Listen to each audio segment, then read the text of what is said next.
if I am faced with a lot of continued self-doubt around the same issue or the same thing, I will be like, all right, dude, what's up with this? Like, and I'll have a conversation with fear, a conversation with my own self-doubt. Like, why are you here? What are you trying to save me from? And can we, renegotiate the terms here? Like, hello, writers and crafters. I'm Valerie Isan.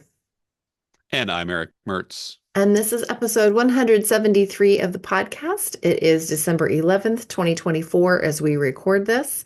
Today, we're talking about self-doubt. Ooh. Oh gosh. Can we really talk about this? Can We we? can, I we don't can know. totally talk about this. I don't know if we can. Thank you to our existing patrons for believing in our work offline and also here on the podcast. You can become a patron of the arts at patreon.com/Valerie Isan and patreon.com/Strange Air Stories. All right. I am nesting. I cleaned up my Oh, office. I have a chair in here now. I can see the floor. I can walk all the way up to my window and open up the blinds without leaning over boxes. So my office is pretty cleaned. My head's been in like declutter mode lately. I'm acclimating to full-time schedule at the bookstore, trying to figure out where to fit in relaxation and laundry and vacuuming and menu planning, and also client work. So I am wanting to start my year off with a bang. So I am looking for three new coaching clients oh or my one gosh. editing client now, in December, so that will carry me through into January with some good energy.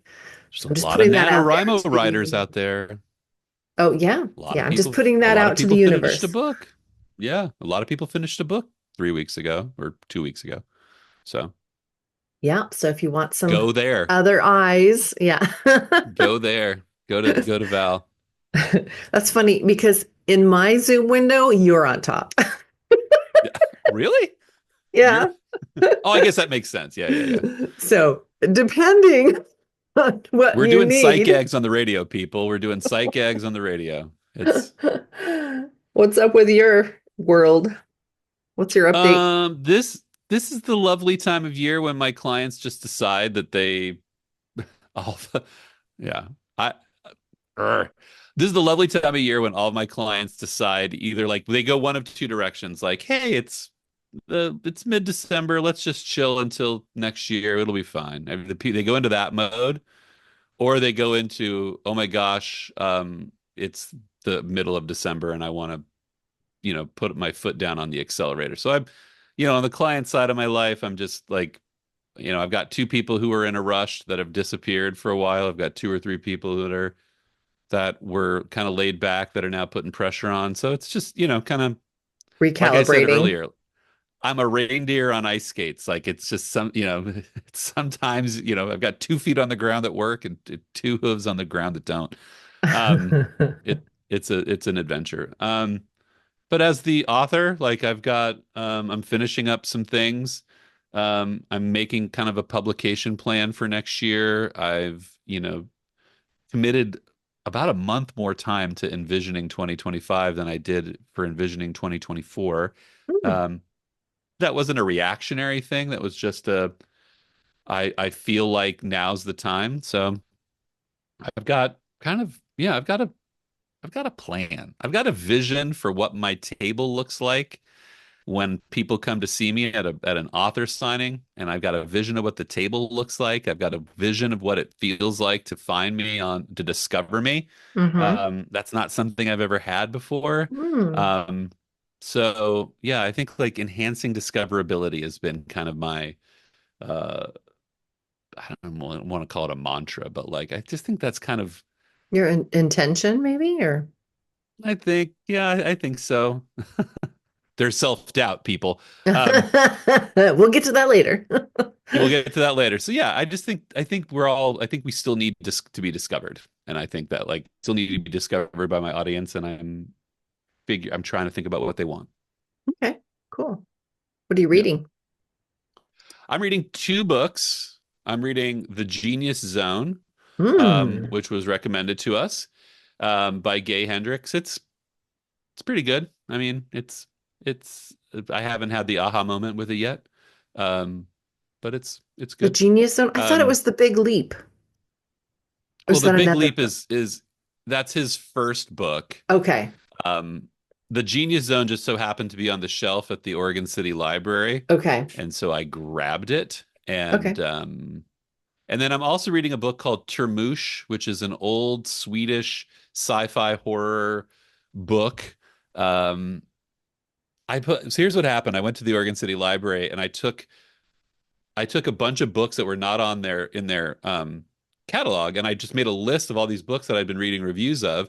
And so I went and I requested that the library buy all those books. And then they all showed up on my hold list at the same time. So they Mm. bought 7 books that I asked for, and then they Hmm. just stuck them on my hold list. So Termouche was the one that like rose to the top. Super interesting. It's kind of a classic of old Scandinavian sci-fi horror. So Do you I'm mind diving spelling into that as that? well. What would be your guess? Turmusch. Well, one letter off. Termush by Sven Holm. So there's no No, C there's and no it's there's no C. and there's an E. Okay, Termouche. All right. Thank you. Termush. Yeah. What I about you? am reading again, like I'm almost done with Happy Pocket Full of Money. My next read is supposed to be Ready When Luck Happens. That's the next the book club that meets at the end of this month, and I haven't even started the book yet. So that's definitely like I have to. But true to form, I have picked up another book that I'm really interested in called The Desire Map. Um, just talking about different ways that we make like when we're planning, and setting goals, like what's the driving force behind that and maybe relooking at, you know, making decisions based on the feelings that we want to have as opposed to the things we want to accomplish. It's really kind of Interesting. interesting. I just started it. It's inspiring. So yeah, I'm kind of hovering over several titles once again. I think the value in some of this stuff is like, I don't know, I think the idea of what we want or need is so much more complicated than we give it initially think. Like that's what I think a lot of this stuff that we are talking about, like intentions and like Hmm. it's not just, like I setting a goal, it's like really building sort of some structure around the goal or the desire has to be a little more nuanced than just, yeah, I'm kind of getting into that head space lately. Like what's That's the way behind all I of this? always have like chosen paint colors or like Interesting. decorated Now in the this is a home house, like design home podcast. design podcast. Tip number 4. Um, h- yeah, what experience do you want to have in this room and how do you want to feel when you're in it? And that will dictate like what paint colors I'm going to choose or how I'm going to Right. rearrange or whatever, instead of just being like, oh, I like blue. Let's put blue in Blue. here, whatever. Like, Blue. anyway, so it Yeah. made sense Yep. to me. So I'm going to Yep. read that. Yeah, the subtitle is A Guide to Creating Goals with Soul. So that spoke to me too. Oh, it kind of rhymes. It kind of rhymes. All right. Any resources, tips, tidbits you want to share? I just sort of teased it out a second ago, and I know I talk about this all the time. If I make a list of things that I am grateful for every year, it is the public library. I I I did not know that my library would just go buy books for me. Um, I did not know that they would then put those books on the shelf of featured books. Um, I and I don't know if this is every library. I know this is the Clackamas County system that does those specific things. Hmm. But if you're an independent author, if you're the fan of an independent author, if you are, I don't know, like you just like interesting books that might not be on the shelf of the public library, like see what your library can offer you as far as like, inform what they put on the shelves. Hmm. I think it's a great resource because they're hungry for, I talked to the resource librarian and the other collections librarian, and she said, we want to know what our patrons want to read. Hmm. Um, and so I think it's a resource for, again, it's every town has one, and I think it's an often overlooked thing. It's more than just it's more than just a collection of books. It can be your collection of books. So Hmm. get out there, you know. Also, yeah, I read this book years and years and years ago. I think it was called like The Year I Spent No Money or something like that. It was one of those challenges that the author set themselves where they weren't going to buy anything unnecessary, for a whole year. To combat consumerism or something. I don't know. But anyways, she used the public library way more. Yep. Same idea. It was like, what? They do this? Like she would go there for concerts and for talks Yep. and lectures. Cultural And passes. yeah, I was gonna say, yeah, like you can rent stuff from them and yeah, all your movies, all your books. Yeah. So music. Charles Bukowski, who's a friend of the show, even though he's long gone, said the public library is priceless because it's one of the only places in our culture where you are not obligated to spend money. It is a place where you can go as a poor person, as a poor person without resources, and find things. Whereas everywhere else you go is a transaction. Yeah. Everywhere else is a capitalist thing. So this isn't like your social justice podcast, but like I think there should be more places like the library that are just, you know, free knowledge. Knowledge. We'll take it. What do you got? I have a tip resource for the listeners, and I'm about to get real. So it's time to buckle down here. I'm going to This get, is getting real. Okay. it's going to get real. So I'm really sensitive to caffeine. And if I drink more than like 2 cups, I get sweaty and jittery and nauseous sometimes, like with an acidic stomach. And I certainly can't drink any caffeine after, like, say, 1 in the afternoon, or I won't sleep at night. And it's that weird insomnia where, like, I can fall asleep fine, but then I wake up at 3 o'clock in the morning and I can't go back to sleep because of the Got caffeine. it. Yeah. So, and then as I've aged, like, here's some more realness. I am firmly into perimenopause. So my sleep is really erratic too. And so that makes it even more important that I don't drink caffeine after noon, like after 12 noon. And that's a Yeah. real drag when you've got like this long shift ahead of you. And I also get that like after lunch slump. And I've got Yep. hours left Yeah. at work and I can't even drink tea to like perk me up. So plus another fun fact about perimenopause is the mental fogginess. That's a real big Uh-huh. drag. It's Yeah. really hard to be creative, writing or anything when you've got this mental, when your brain's all foggy. So anyway, I've tried a few different products for like clarity and focus, and I found a favorite so far. It's called Magic Mind. Have you heard of this? No, but there's a similar member of my household going to someone in my household going All through the right, same so thing. here's a So I tip will be for that writing this down. member. Okay, so it's a mental performance shot.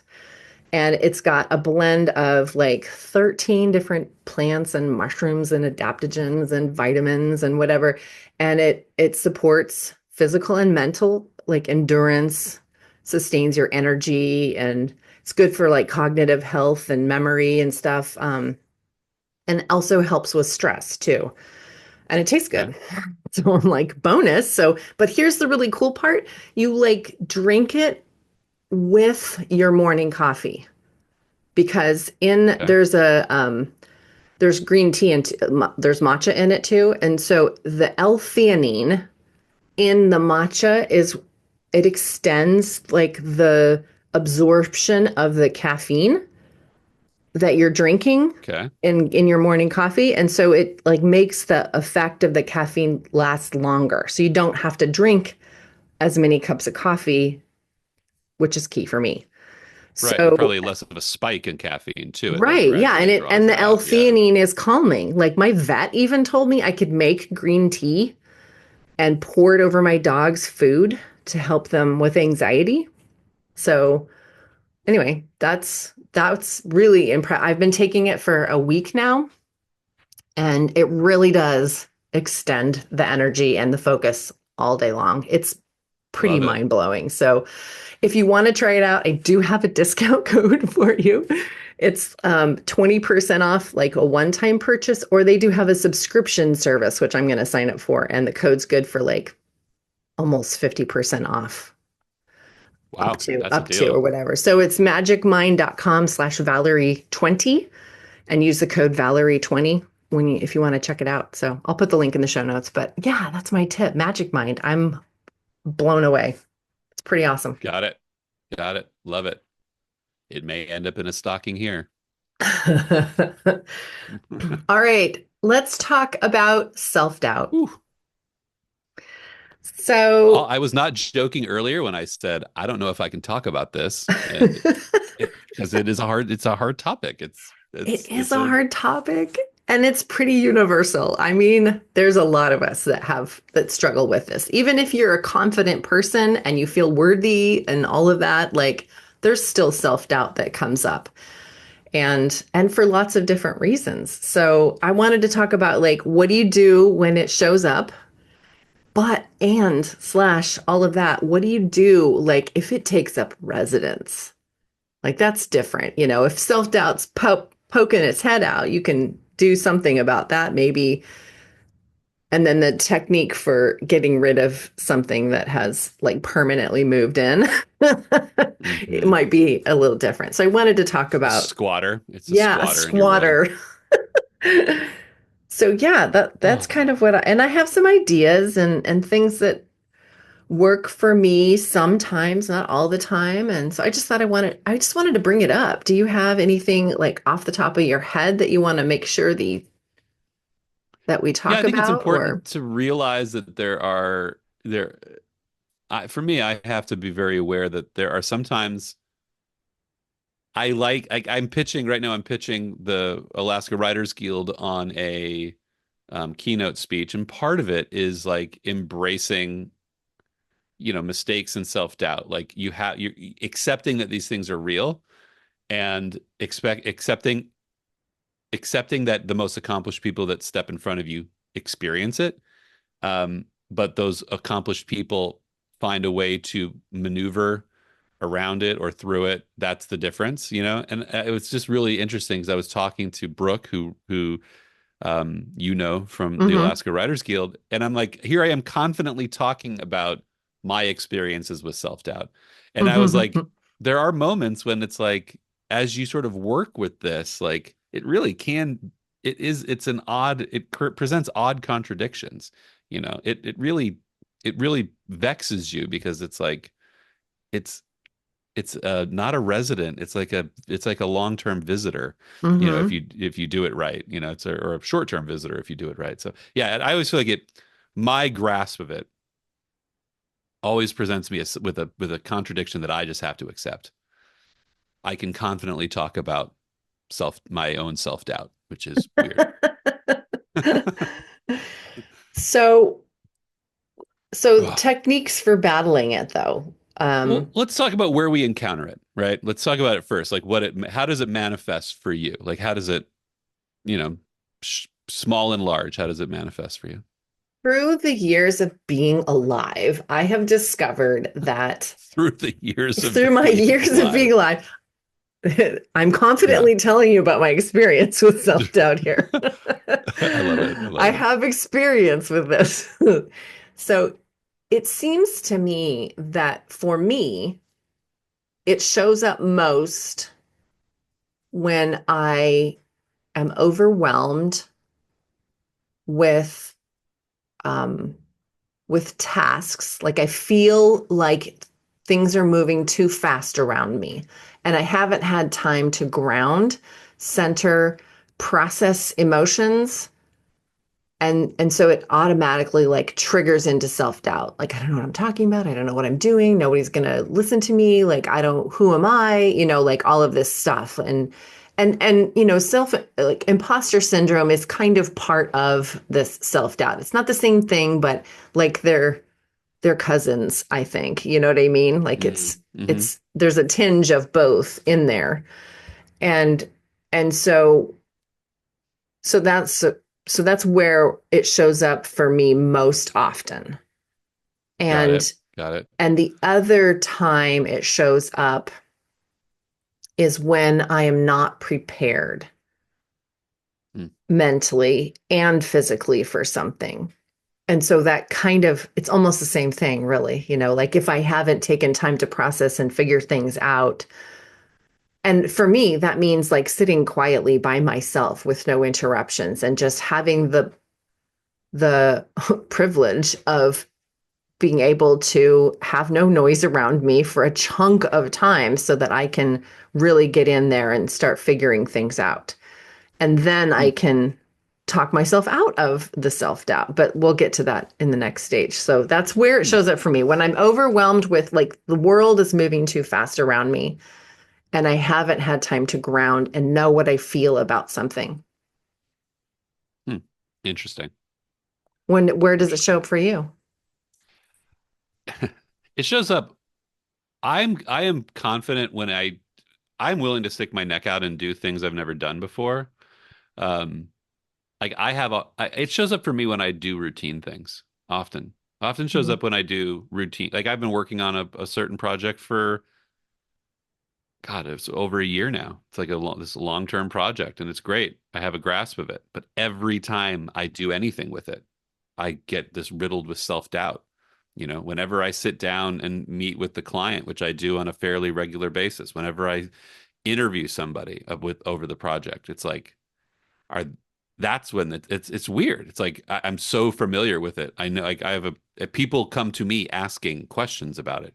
My client comes to me like, "Where are we? Like, what have you learned?" Like, he's excited. He's a willing supporter and excited and could not ask for a better client. But yet every time I go into it, like, am I going to walk into something I don't know?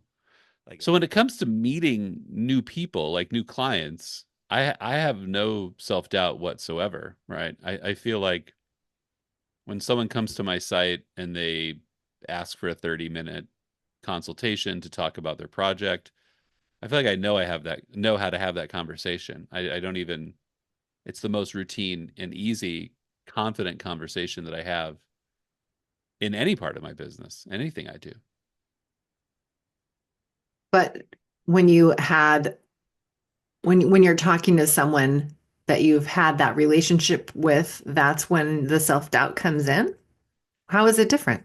I think sometimes it is as the relationship becomes more familiar, that's where imposter syndrome starts to creep in. Mm, Yeah, like I've talked about a client that I've worked with for a year. Like I have his full confidence, I have his full attention. And yet when we have meetings, even though I know and everyone I've interviewed through him that he's introduced me to, oh, he speaks highly of you. Oh, you're the guy. Oh, he says you're the only guy. Like I hear all that, hmm but I still get that little bit of like self-doubt when we go sit down together. hmm Like is this when the other shoe's gonna drop? Is this when, and I don't even know what that other shoe is, but I still sit there and wonder, like, is this the moment when this is gonna happen? And I don't, but it doesn't happen in that phone call. That person I'm gonna talk to later today when I call them. Like I do not I don't fear them saying, or I don't have self-doubt about like that I'm the right person for the job.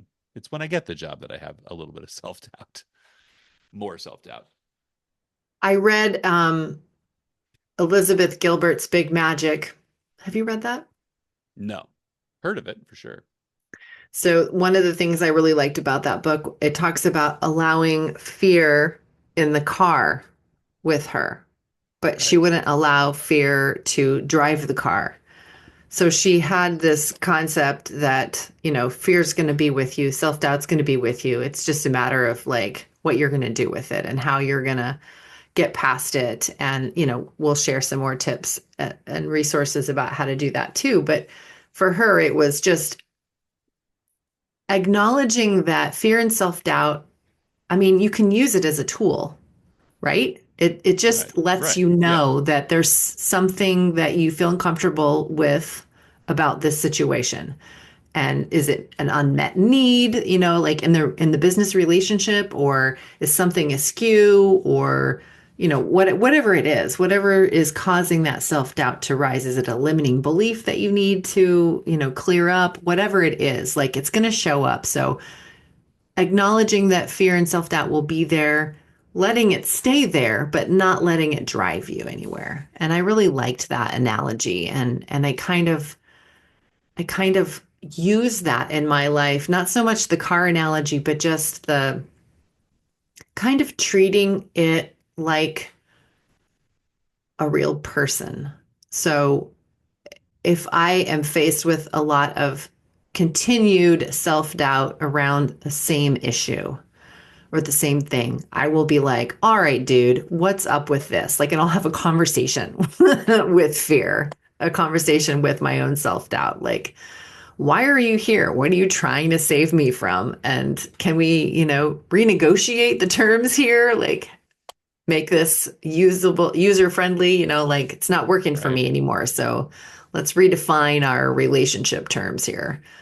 Yep. And yeah, sometimes I do that like just verbally out loud, and sometimes I will journal about it or just think it, as I'm taking a shower or walking the dog or something like that. I'll just be pretending I'm having a conversation in my head with fear and self-doubt. Yeah, I definitely think, I think of a physical orientation toward, with this conversation like with this topic. I definitely feel like it's running away from it. That's not going to work. You can't turn your back on it. You can't pretend it's not there. And if I had done, and I haven't really thought of it in these terms, but I mean, perhaps my confidence in that introductory call is because I faced that fear eventually at one point, and then just came around the corner and said, you know what, I'm not going to fear. Yeah, there's a little bit of tension and anxiety. There's a little bit of anticipation. Um, but excitement and anxiety and anticipation and fear are different things. They're not the same. And they get conflated in the same sort of like twittery feeling, but they're not the same feel. They're not the same emotion. And so I having some sort of a knowledge of like, I'm not having self-doubt. I'm just excited for the phone call. Or I'm not having, I've looked at you self-doubt. That's not you. That I see that. That's my friend excitement. I'm going to put that one in the front seat with me. And I don't know. I think bravado and all that other stuff gets in the way of dealing with self-doubt in a positive Bravado. way. Say more about that. What do you mean? Well, I've heard people say things, like I don't know, it may be just like a movie moment or a movie scene where it's like, the person's getting ready for a sales call and they're just like, I'm gonna kill it. I'm gonna just do it. You can't hurt me. It's like, They're yeah, psyching themselves up. And I think there is room for that, like get yourself. but this idea that it can't hurt you, this idea that Hmm. it can't, that there's nothing to lose, like there is something. It can hurt you. Your emotions are, if your emotions aren't in it, then you're in the wrong business. If you don't feel something and all that, then you're not doing the right thing. It should matter. It should. But yeah, I don't feel like that like I'm gonna overcome this and beat this thing and I'm gonna beat self-doubt over the head with my confidence stick. It's like that doesn't happen. It's just I don't know. I I think think I it's think more being about learning to live with it. Like Elizabeth Gilbert said, like right. just let it be in the car, acknowledge that it exists. Well, if it works for her, it's got to work for us, right? Because she's accomplished. And I say that as a joke, but also it's like I don't mean it as it entirely as a joke. If it, you got to look at what works for people, right? You got to look at what works. And I think there's also volume. I also think volume has something to do with it too, right? When you take you take someone onto the basketball court for the first time and tell them like, all right, you got to put that ball in that hoop. That's the objective of the game. They get nervous. They're like, okay, they after a while, like you have to keep doing it enough to get and the misses don't feel any different in your body than do the hits, oftentimes. So I think there is just like you have to just keep putting yourself in the position to succeed and fail and succeed and fail and see what works and see what works until you just Until you're until comfortable with it, I think. yeah, And yeah. in some respects, yeah, I think just feeling the fear and doing it anyway is taking that action, getting that confidence, and yeah, I think I like what you said about not beating it over the head or pretending that it doesn't exist or thinking that you can like fight it. Right. Just acknowledging that it's going to be there, but maybe it's just in the corner of the room or it's in the, right here, or it's not like driving what you're doing. And I don't know if I mentioned this or not, but I really liked this writer teacher that I had once who would have that inner editor that would kind of be bitching at her when she was writing and she would hear that like that imposter syndrome person, that inner editor, that like self-doubt creeping up saying this isn't any good, who's going to read this, whatever. And she would stand up from her desk and walk to her office door and open it up and tell it to leave.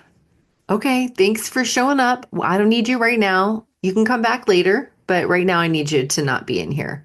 Like, acknowledge that it exists, Right. invite it to leave for the moment. I can use you later. I'll need your editor brain, in a little while, Right. but not right now. And close the door and come back to her desk. And so, another tip, like talk to self doubt out loud and treat it like an unwanted guest Right. Right. and ask it to leave. Yeah, and I think it's the other, you know, big tip is like you are in the arena, right? That's the saying you hear, like kind of the coach speak. Like you have to, when you put yourself in the arena, you invite success, failure, you invite complicated definitions of each. And I think that just not shying away from that reality that that this is it's part of it. Yeah, That you that have there's to fail in order to succeed. yeah, yeah. Yeah, and I always think about I'm a baseball person, and I always think about the best hitters in baseball fail 7 out of 10 times. Mhm. If you're successful at the plate 3 out of 10 times, you've had a great season. Now think about that. That's almost 3 times. That is more than 3 times as many failures as successes.